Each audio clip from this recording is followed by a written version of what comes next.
അൺഫയർ. Big boss ഹൗസിൽ നിന്ന് 2 പേർ ഔട്ടായിരിക്കുക. കൂടുതൽ നിങ്ങളെ ചാനൽ ലൈക്ക് ഷെയർ ചെയ്യുക, സബ്സ്ക്രൈബ് പറയുന്നത് വേറെ ഒന്നുമല്ല, ഞാൻ അടുത്ത പുതിയ ബിഗ് ബോസ് അപ്ഡേറ്റുകൾ നിങ്ങൾക്ക് പെട്ടെന്ന് കിട്ടാൻ വേണ്ടിയാണ്.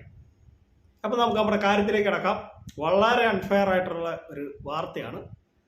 ബിഗ് ബോസ് ഹൗസിൽ നിന്ന് ജിഷിൻ മോഹൻ ഔട്ടായിരിക്കുകയാണ്.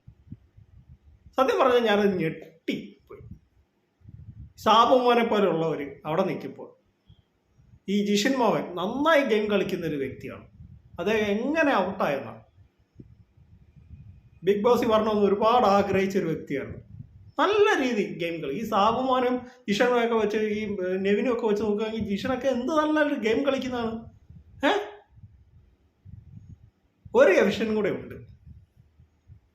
അത് അഭിലാഷാണ് എന്നാണ് അറിയാൻ സാധിച്ചത്. എനിക്ക് കറക്റ്റ് ഞാൻ കൺഫേം ആക്കി പറയുന്നില്ല. പക്ഷെ ജിഷിൻ മോഹൻ ബിഗ് ബോസ് ഹൗസിൽ നിന്ന് പുറത്തായി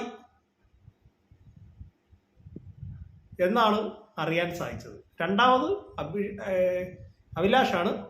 അഭിലാഷിൻ്റെ കാര്യത്തിൽ എനിക്ക് കുറച്ചും കൂടെ കൺഫേം ആക്കാനുണ്ട്. അതിനുശേഷം ഞാൻ വീഡിയോ ഇടാം.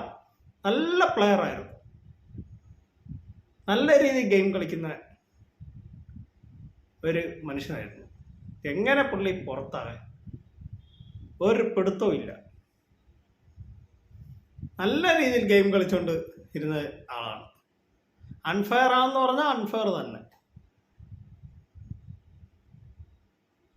വോട്ടിങ്ങിൽ ഏറ്റവും കുറവ് അഭിലാഷും ജിഷിനുമായിരുന്നു. അതിൽ ജിഷിൻ മോഹൻ ഔട്ടായി, അഭിലാഷ് ഔട്ടായി എന്നാണ് അറിയാൻ സാധിച്ചത്. കൺഫേം അല്ല, എനിക്ക് കുറച്ചും കൂടെ വ്യക്തത വരുത്താനുണ്ട്. അപ്പോൾ എൻ്റെ കൊച്ചു വീഡിയോയുടെ അവസാനിക്കുകയാണ്. നിങ്ങൾക്ക് ഇഷ്ടമായെങ്കിൽ വീഡിയോ ലൈക്ക് ചെയ്യുക, ഷെയർ ചെയ്യുക, ചാനൽ സബ്സ്ക്രൈബ് ചെയ്യുക. ബൈ.